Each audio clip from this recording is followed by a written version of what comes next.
ये चल हट।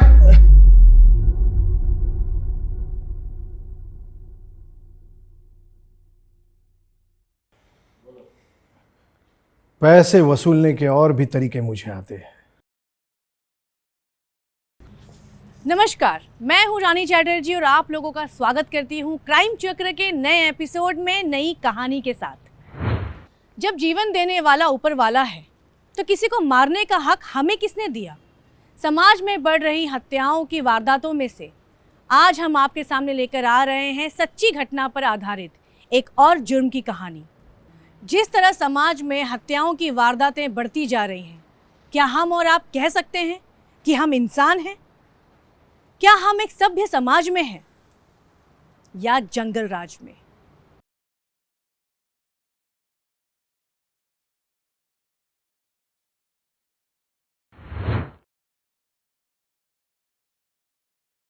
ये लीजिए अपना टिफिन। रसिका, क्या हुआ? कुछ बात तो करो, नाराज हो?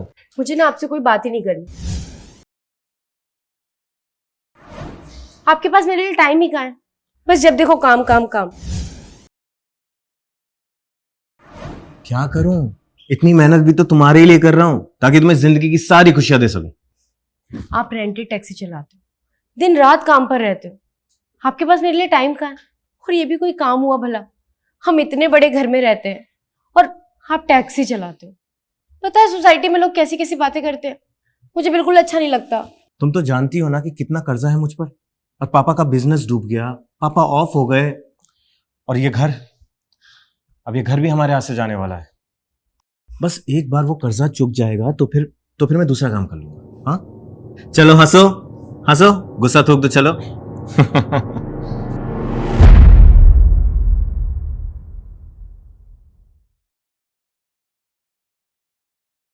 सच बताओ यार, परेशान हो गया हूं, मन ही नहीं करता है जीने का। अरे सोच रहा हूं सब कुछ छोड़ छाड़ करके कहीं चला जाऊं बस।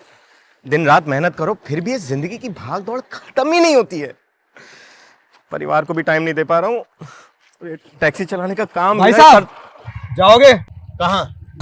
ऊपर?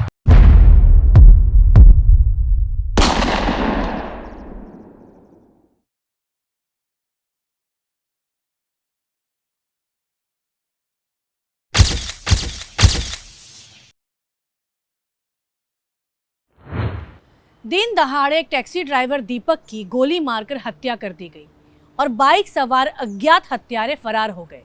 दीपक को तुरंत ही पास के सरकारी अस्पताल में ले जाकर भर्ती कर दिया गया, पर दीपक ने अस्पताल में दम तोड़ दिया।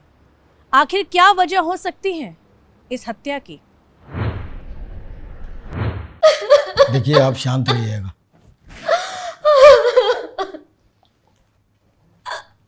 सर, ये दीपक की वाइफ है, मैंने ही फोन करवाया था। बॉडी को पोस्टमार्टम के लिए भेज दो। Sir,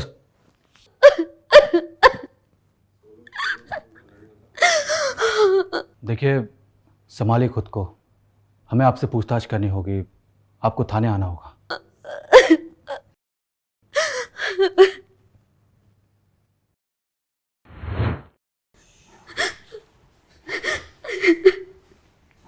please.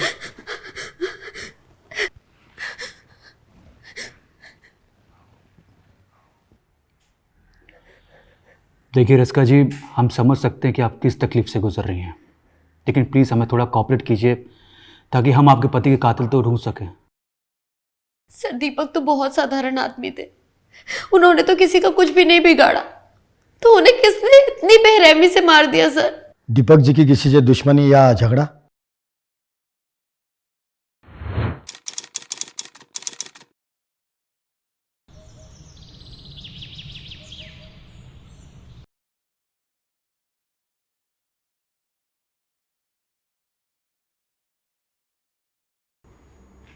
ये बोल बोल बोल, कहां मेरा पैसा? बोल। सत्तू भाई, देखिए मैं आपका पैसा लौटा दूंगा, अभी मेरा काम थोड़ा कम चल रहा है, बस धीरे धीरे मैं आपका पैसा लौटा दूंगा। ये तेरा काम धीरे धीरे चले या तेज? मुझे मेरा पैसा नहीं मिला ना तो क्या कर रहे हो आप? ये चल हट।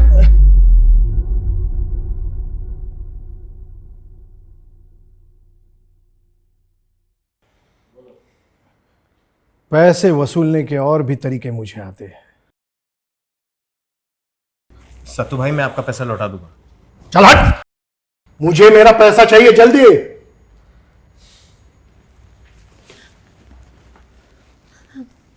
आप एक काम कीजिए, आप मेरे सारे गहने बेच दीजिए, पर इनका कर्जा चुका दीजिए। पागल हो क्या? मैं कमा लूँगा।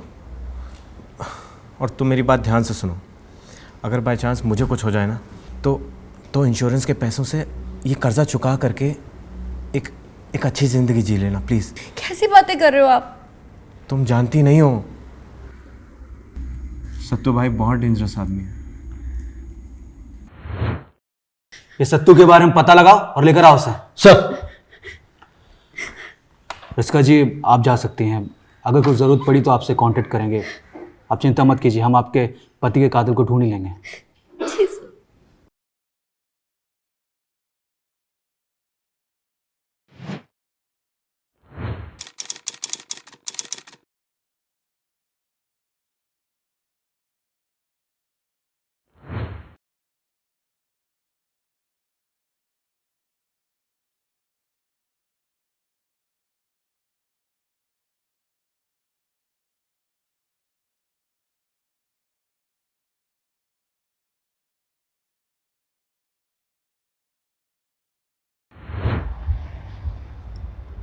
सर ये सत्तू भाई साहब, मुझे क्यों उठा लाए हो? मैंने क्या किया? दीपक को जान से मारने के बाद पूछते मैंने क्या किया? सर मैं उसे जान से क्यों मारूंगा? क्योंकि उसने तुझसे पैसा लिया था। हाँ साहब, मैं ब्याज पे पैसा चलाने का धंधा करता हूँ। दीपक ने मेरे से 6 लाख रुपए लिए थे, लेकिन वापस नहीं कर रहा था। तो उसे जान से मार दिया? नहीं साहब, देखिए मैं धंधे वाला आदमी हूँ, पैसा ब्याज पे चलाने का काम है मेरा। हाँ, अभी देखिए जिस आदमी से मुझे पैसा लेना है उसे मैं जान से क्यों मारूंगा? उससे मेरा पैसा थोड़ी वापस आने वाला है। उस आदमी का जिंदा रहना मेरे लिए ज्यादा जरूरी है। इसे बंद रहने दो जब तक जांच पूरी नहीं हो जाती। सर सर सर सुनिए।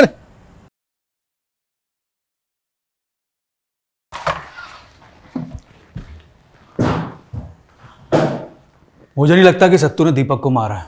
सर दीपक के बॉडी में जो बुलेट मिली है, हमें उस बंदूक सप्लायर को ढूंढना होगा ताकि हमें उसके पास से कुछ पता चले। राइट, पता लगाओ बुलेट किस बंदूक की है और इसका सप्लायर कौन है, और सभी खबरी को एक्टिव कर दो फास्ट। सर।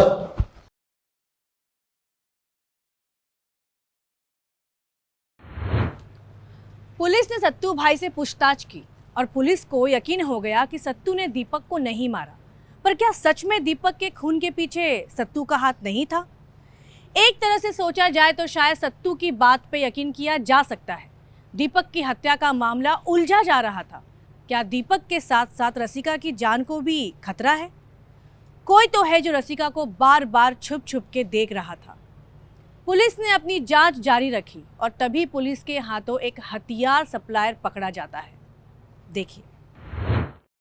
सर ये मुन्ना हथियार सप्लाई करता है। साहब माफ कर देना, पेट पालने के लिए कुछ ना कुछ तो काम करना पड़ेगा ना, और दूसरा कोई काम आता नहीं आप उनको, यही जाता है और इसमें पैसे तुरंत मिल जाते हैं। पैसा मिल जाता है तो अवैध काम करेगा? तुझे मालूम है तुम जैसे लोगों की वजह से क्राइम रेट कितना बढ़ गया है? साहब अपने को क्या मतलब क्राइम बढ़े या घटे, अपना काम है बंदूक बेचना, और बंदूक किसके क्या काम आती है, कहाँ इस्तेमाल होती है, हमें क्या लेना देना। लेकिन हमें फर्क पड़ता है, कानून व्यवस्था बनाए रखना हमारा काम है। तू सच सच बता, एमके सीरीज की बंदूक तूने 15 दिनों में किस किस को बेची है? अब इतनी सारी बंदूक बेचते हैं और इतने सारे ग्राहक होते, अपन कैसे याद रखेंगे? ये ऐसे नहीं मानेगा। इसे इतना तोड़ो कि बंदूक क्या गोली के खोखे का नंबर भी याद आ जाए इसे। सर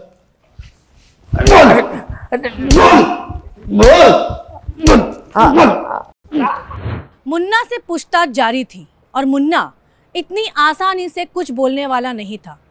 पुलिस डिपार्टमेंट ने अपनी तरफ से पूरा जोर लगा रखा था। ज़्यादातर अवैध कारोबार में जो लोग काम करते हैं उनको कानून से ज़्यादा डर उनके पीछे जुड़े लोगों से लगता है। दूसरी तरफ कोई ठोस सबूत ना होने की वजह से सत्तू भाई को जमानत मिल गई थी। और फिर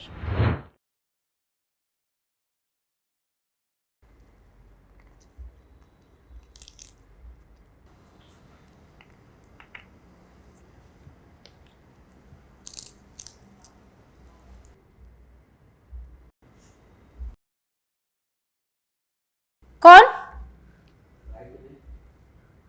कौन है वहां?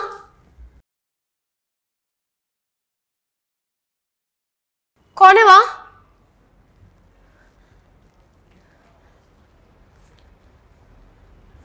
कौन है?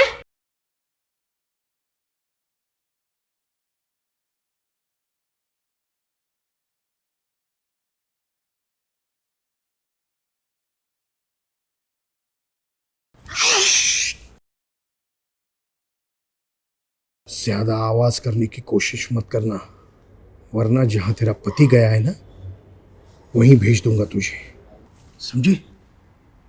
तुमने मारा दीपक को? नहीं, लेकिन मार दिया होता तो अच्छा होता। पुलिस मेरे पीछे पड़ी है और मैंने तुम लोगों को पैसे देकर मदद की है। धंधा कहते हो उसे, ब्याज लेते थे तुम, ब्याज खोरो, और मदद कहते हो? ये ज्यादा मत बोलना, नहीं तो तेरी जिंदगी का ब्याज अभी इसी वक्त यहीं खत्म कर दूंगा। हाँ, बोल, कब दे रही है मेरा पैसा? वो तो दीपक ने लिया था ना, और दीपक तो अब रहे नहीं, तो कैसा पैसा?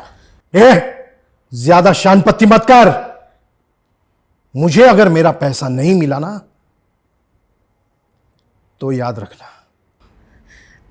दे दूंगी, दीपक का इंश्योरेंस का पैसा आने वाला है, फिर तुम्हारा पैसा भी लौटा दूंगी।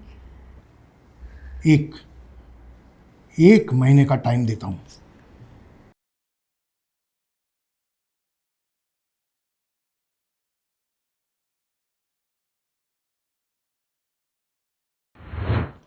सर, क्या हुआ? कुछ इन्फॉर्मेशन मिली? सर वो मुन्ना को जब तोड़ा तभी उसने जिस आदमी को एम सीरीज की बंदूक बेची थी उसका स्केच बनवाया। ये स्केचेस सभी थानों में सर्कुलेट करवा दो। सर। मुझे नहीं लगता कि काम किसी हिस्ट्री शीटर का है। क्यों सर? जिस हिसाब से गोली चलाई गई है, ये किसी नौसिखिए का काम लग रहा है। एमके सीरीज की बंदूक ज़्यादातर लोग इस्तेमाल नहीं करते हैं, क्योंकि ये रेयरली यूज़ होती है, क्योंकि सस्ती आती है और पकड़े जाने का खतरा बढ़ जाता है। ऐसा क्यों सर? एमके सीरीज का फुल फॉर्म होता है मार्क, और ये आसानी से अवेलेबल होती है। इसका लाइसेंस भी इजीली बन जाता है, पर इसकी रेंज कम होती है और कोई भी हिस्ट्री शीटर इतनी कम रेंज में फायर करने का रिस्क नहीं उठा सकता। रिस्क उठाने का मतलब है कि दाव उल्टा पड़ना। अगर टारगेट बच गया तो गोली चलाने वाले की पहचान हो सकती है। वैसा ही मुन्ना ने किया, क्योंकि इसके ग्राहक कम रहे होंगे, इसलिए उसने स्केच बनवा लिया। हो सकता है सर। फिर भी स्केचेस सभी थानों में सर्कुलेट करवा दो। Okay sir. सर, सर वो सत्तू, आपने उसको जमानत दे दी सर। वो मेरे घर आया था और मुझे जान से मारने की धमकी दे रहा था सर। देखिए, हमारे पास उसके खिलाफ सबूत नहीं था, इसलिए जाने दिया। इनकी धमकी की रिपोर्ट दर्ज कर लो और सत्तू को लेकर आओ। ओके सर, चलिए।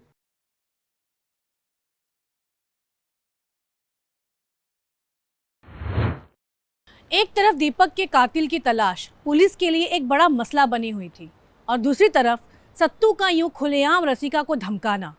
पुलिस ने रसिका की कंप्लेंट पे सत्तू को वापस गिरफ्तार किया ताकि रसिका सेफ रह सके, पर आखिर कब तक? सर, आप कभी भी मुझे उठा लेते हो, जाने दो मुझे। तेरे खिलाफ कंप्लेंट है, तूने रसिका को जान से मारने की धमकी दी है। अरे सर, मैं तो उसके पास अपने पैसे मांगने गया था। तो क्या पैसा ऐसा धमका के मांगा जाता है? सर, एक तो इस फैमिली ने मेरा पैसा खाया है और ऊपर से मुझे फंसाए जा रहे हैं। तू बैठ। सर, ये फोटो सब जगह सर्कुलेट कर दिया। सर, ये फोटो? तू जानता है इसे? हाँ, ये तो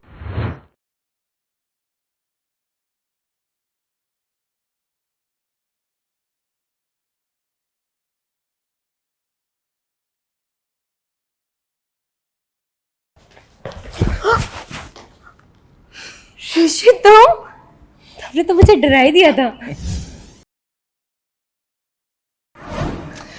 डराने का इरादा तो नहीं था, फिर सोचा थोड़ा डरा ही दूं। और ये दरवाजा ऐसे खुला नहीं छोड़ना चाहिए, वो सत्तू आ गया तो। सत्तू की चिंता तुम मत करो, उसे मैंने अरेस्ट करवा दिया। और पुलिस की बात रही तो वो तो दीपक के कातिल को पकड़ने में बिजी है, और इंश्योरेंस का पैसा भी आता ही होगा। फिर तुम और मैं कहीं दूर चले जाएंगे। दूर तो जाएंगे ही, पहले थोड़ा पास तो।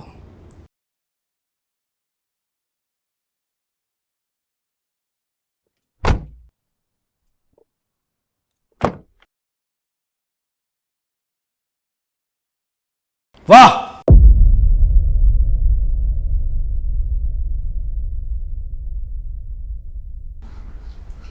बहुत अच्छी प्लानिंग थी, लेकिन पुलिस इतनी बेवकूफ नहीं है जितना आपने सोच के रखा था। हमने आपके घर के बाहर एक कांस्टेबल तैनात करके रखा था निगरानी के लिए, जब सत्तू ने हमें इसकी पहचान के बारे में बताया था। ले चलो दोनों को, चल।